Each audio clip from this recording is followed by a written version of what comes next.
Estudiantes de la Universidad de El Salvador de Unidad de Ciencias Básicas. Ahora nos volvemos a ver para continuar con el primer laboratorio de microanatomía, que tiene como nombre tejido epitelial. Acá tenemos una tabla índice que muestra cómo está organizada esta presentación. Primero veremos lo que es uniones celulares y tenemos los respectivos objetivos específicos, tejido epitelial, con los objetivos que queremos lograr, las características de dichos tejidos. Hay criterios para clasificar los tejidos epiteliales, la forma correcta para poder nombrar los epitelios, luego las láminas de tejidos epiteliales, posterior glándulas, clasificación, ya la clasificación de glándulas exócrinas, la forma correcta de nombrar una glándula, las fotos o imágenes correspondientes que nos van a ayudar a identificar las estructuras y por último, fuentes bibliográficas. Muy bien, sabemos que la mayoría de los tejidos o de las células están unidas. A, a eso se le conoce como uniones intercelulares y hay diferentes tipos y muchos tipos, pero en el contenido y en la bibliografía que nosotros estamos usando se presentan 5. Y nosotros entonces hablaremos de 5. Los objetivos específicos. Identificar los diferentes tipos de uniones intercelulares de acuerdo con su estructura y localización. Algo importante de esto es mencionar que no todos los tejidos tienen uniones celulares y uno de ellos es el tejido conectivo, ya que las células del tejido conectivo están separadas por la presencia o abundante matriz extracelular, que a diferencia del tejido epitelial, las células se mantienen bien unidas, entonces hay mayor presencia de las uniones celulares. Vamos a comparar la morfología de las diferentes uniones intercelulares también. Como les decíamos, tenemos 5 tipos de uniones intercelulares más importantes. Están las herméticas, adherentes, desmosomas, hemidesmosomas y comunicantes. Acá 10 segundos para que puedan identificar los nombres de las uniones. 1, 2, 3, 4, 5, 6, 7, 8, 9, 10. ¿Qué tal? ¿Qué tal, chicos? ¿Lograron identificar más de alguna? Entonces, algo así es lo que consiste ya eh, esto, laboratorio de microanatomía, es que nosotros podamos identificar estructuras. Acá podemos observar, primero, tenemos, o podemos decir que tenemos una célula epitelial. Todo lo que estamos viendo aquí, compañeros, estudiantes y estudiantes, es una célula epitelial que ha sido cortado internamente. Tenemos lo que es la cara apical, la cara lateral, la cara basal y la otra cara lateral. Entonces, por ende, acá tenemos una parte de otra célula y aquí una parte de otra célula. Y aquí tenemos una unión hermética o oclusiva, una unión adherente, una unión desmosoma, una unión hemidesmosoma y una unión comunicante. Aquí tenemos los 5 tipos.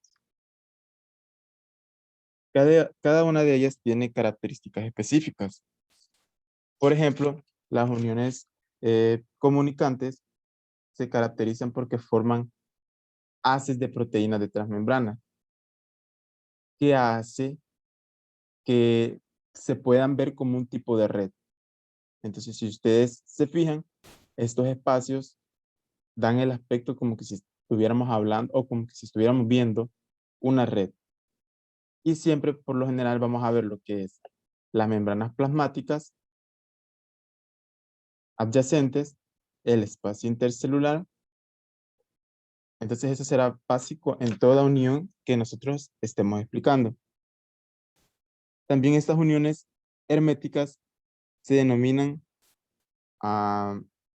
uniones oclusivas o tienen zonas de oclusión. Luego tenemos lo que son las uniones adherentes, que tienen una característica a simple vista muy evidente, que es su cinturón de adhesión, que se relaciona como el cinturón que nosotros las personas nos colocamos a nivel de la cintura.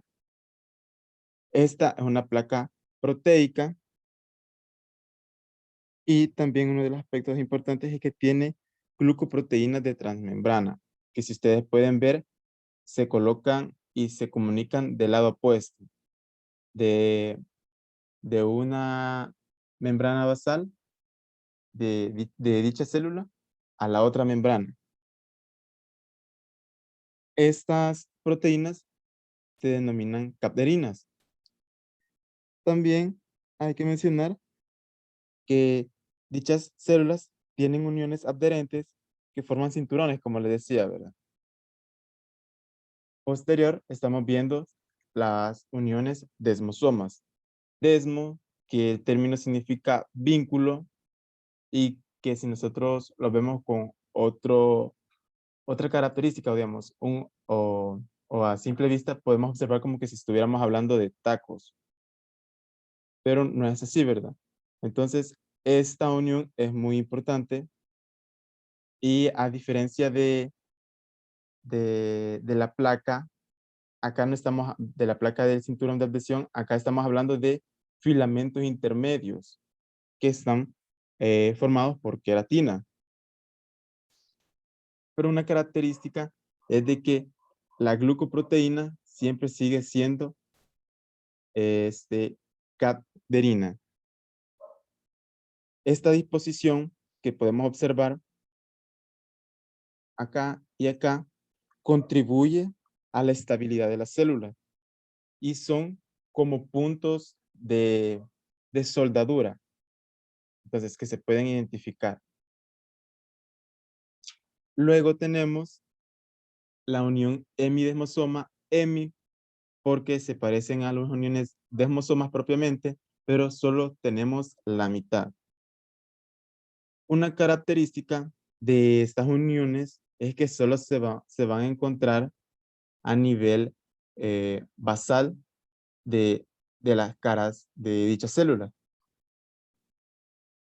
Y los filamentos siempre se mantienen, los que son de queratina, pero acá las proteínas ya no son de capderina, sino que son de integrina y se unen con las proteínas de la membrana basal, lamininas. Acá tenemos la membrana plasmática.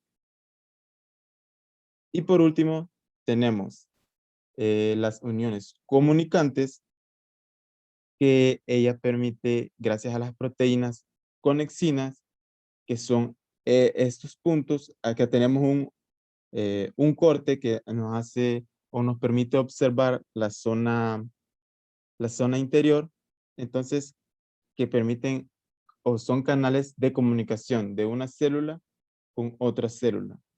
Y que a diferencia de las otras células, de las otras uniones que hemos estado hablando, tienen un mayor espacio entre los espacios intercelulares. Pues como a ellos no les corresponde más que no es una unión de fijación, sino que es una unión de comunicación que permite el paso, ya sea de sustancias de una célula a otra, pero son sustancias determinadas, no todas totalmente. Bueno, ahora bien, vamos a hablar de tejido epitelial.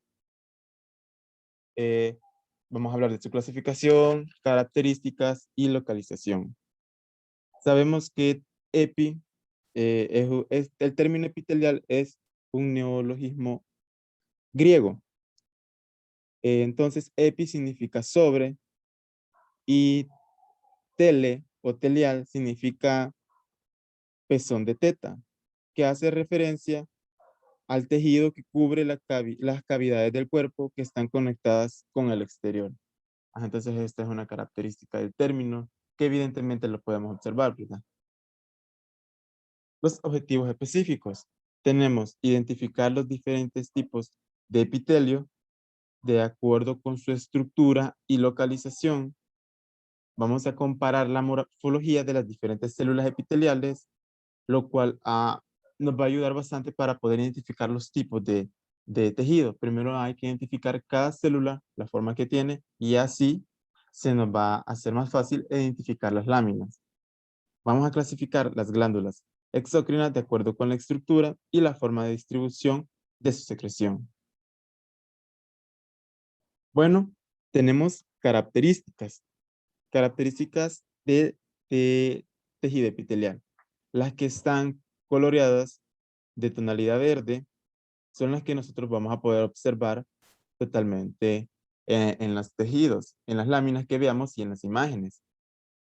Las demás, las que están en color azul, estas no son observables propiamente. Una de las características es cohesión. Son células bien unidas. Como en esta imagen las podemos observar.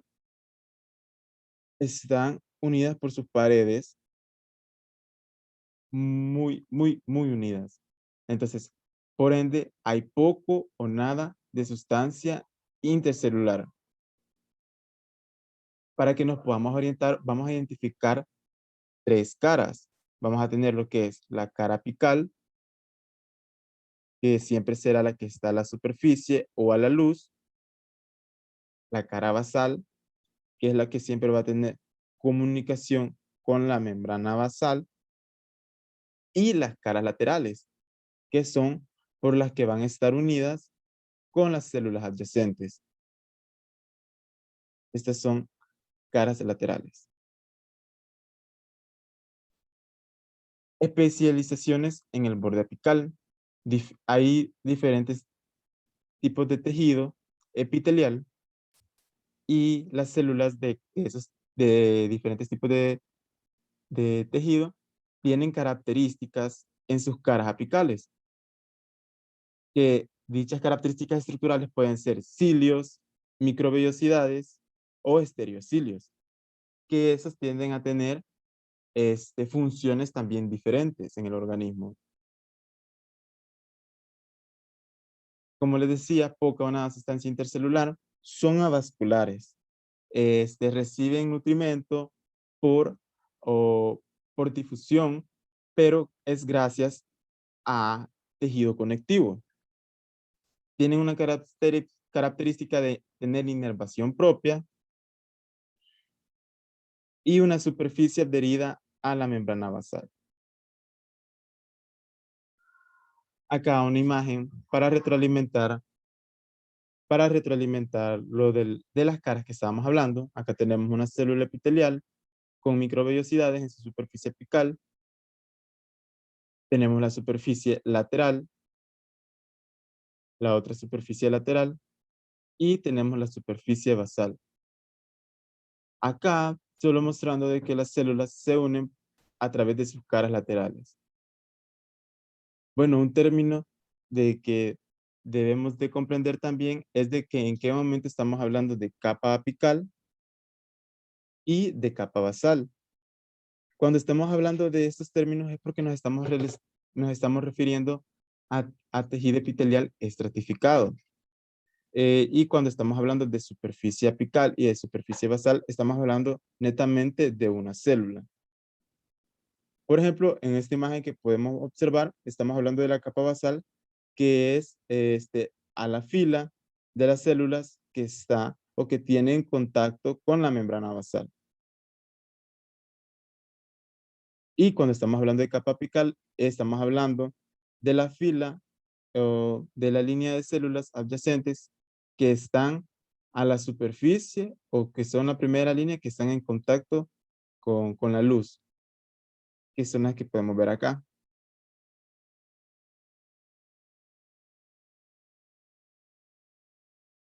Acá otra imagen para que podamos siempre relacionar los términos.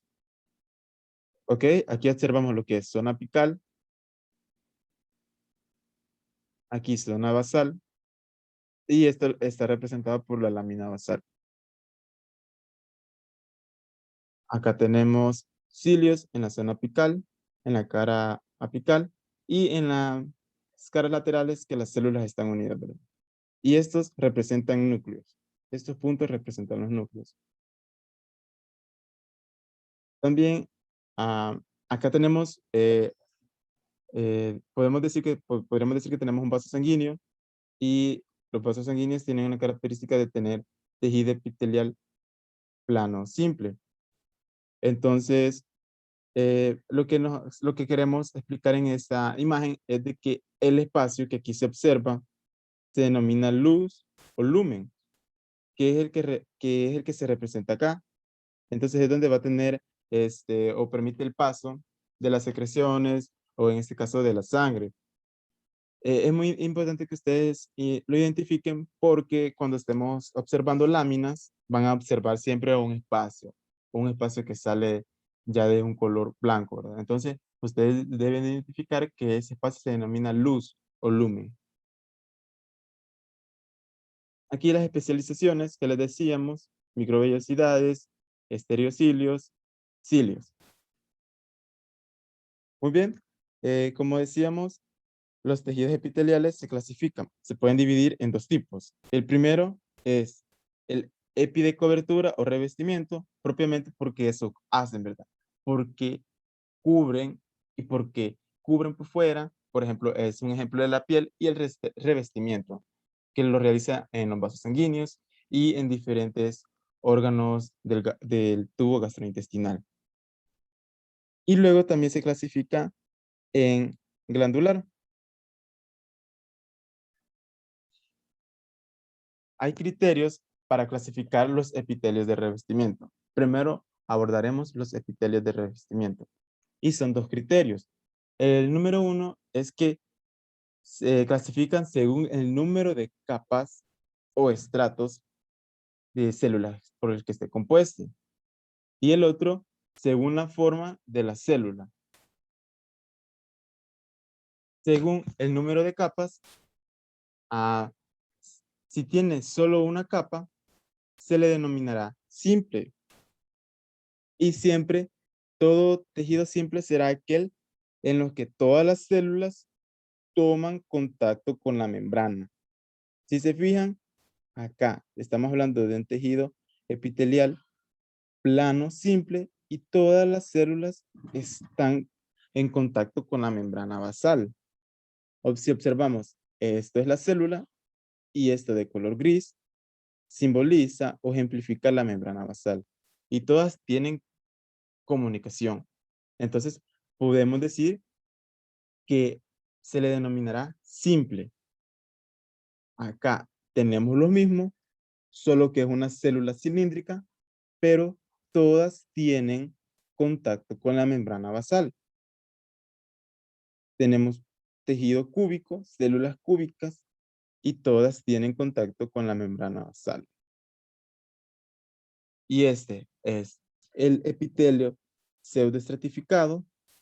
Y si se fijan, todas las células tienen comunicación con la membrana basal. A pesar de que la forma sea irregular, pero todas tienen. Entonces, por cumplir con ese requisito, se toma como epitelio simple. Ya, si tienen dos capas o más, se le denomina estrato, estratificado.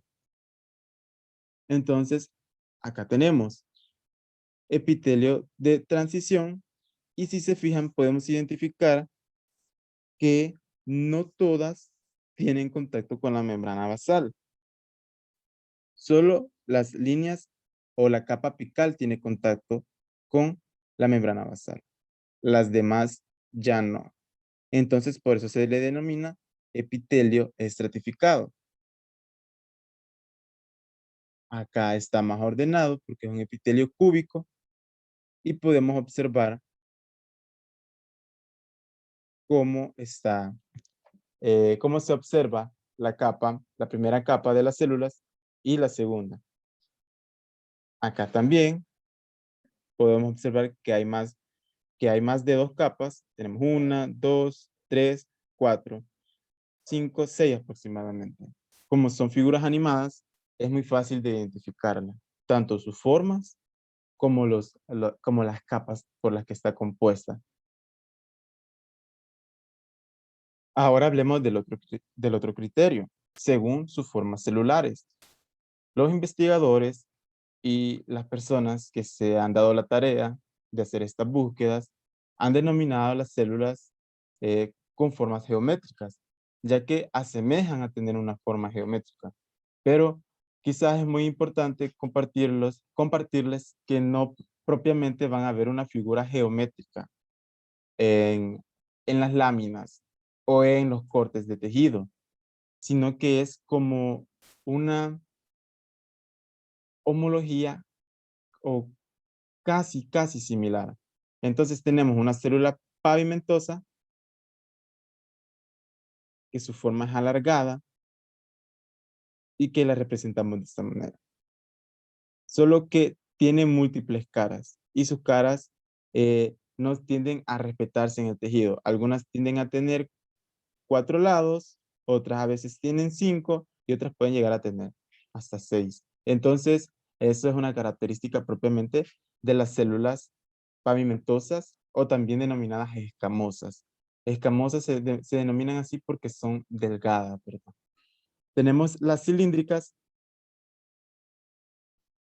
que su altura es mayor a lo de su base o a lo del ancho y que sus núcleos son circulares y se posicionan en zona basal. Entonces, el saber todo esto también nos va a ayudar a poder identificar los tejidos, ¿verdad? Y tenemos la célula cúbica, que su forma es similar a la altura y a su ancho. Entonces, eso lo convierte en una célula cúbica. Acá tenemos ya los epitelios según su número de capas y también según su forma de células. Entonces, acá tenemos lo que es epitelio simple escamoso o epitelio simple pavimentoso. Este está representado en la membrana basal. Acá tenemos epitelio simple cúbico. Miren la forma de las células. Y esta capa verde representa la lámina basal. Tenemos el epitelio simple o prismático, se le dicen, o también le podemos denominar cilíndrico. Y tenemos el epitelio pseudoestratificado. Acá tenemos ya los epitelios propiamente estratificados y el epitelio de transición, que claramente hablaremos de una manera detallada cuando ya vayamos viendo la lámina de cada tejido correspondiente. Ahora bien, la forma para nombrar los epitelios. Esto es algo muy importante. Primero, para que ustedes puedan comprenderlo y que sea un aprendizaje significativo. Y segundo, porque nosotros o ustedes cuando sean sometidos a la evaluación, ustedes deben de nombrarlos de la forma correcta y deben nombrarlos con nombre y apellido. Nombre y apellido nos estamos refiriendo a que primero se denomina el tejido. En este caso sería epitelio. Luego vamos a mencionar la forma de ese tejido, consiguiente la capa o estratos y por último, si este es especializado.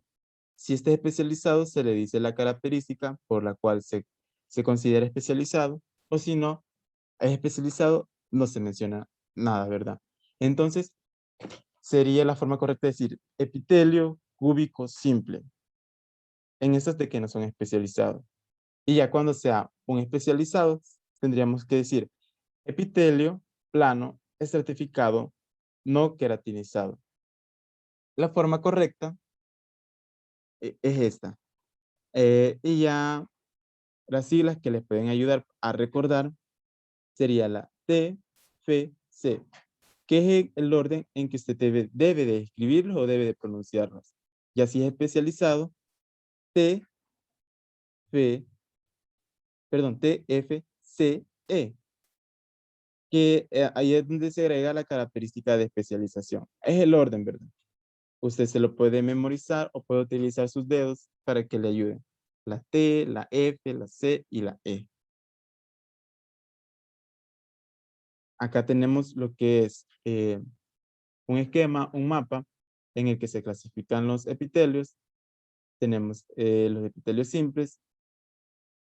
En él está el escamoso o plano, cúbico, y este puede ser no ciliado, el prismático o columnar, que este puede ser ciliado o no ciliado. Tenemos el pseudoestratificado, que puede tener cilios o que también puede tener estereocilios. Luego tenemos los epitelios estratificados, que tienen más de una capa de células, y podemos estar hablando tanto de transición, que es un tejido epitelial muy característico, el prismático o columnar. Nosotros acá lo manejamos como cilíndrico, el cúbico, tenemos el epitelio escamoso o plano o pavimentoso. Son diferentes adjetivos que se le proporcionan y lo cual está bien. Ajá. Nosotros lo mencionamos acá como pavimentoso. Y estos pueden ser queratinizados o no queratinizados, que es de una característica ya propia que hablaremos cuando estemos hablando o cuando estemos presentes en ese tejido. Bueno, continuará.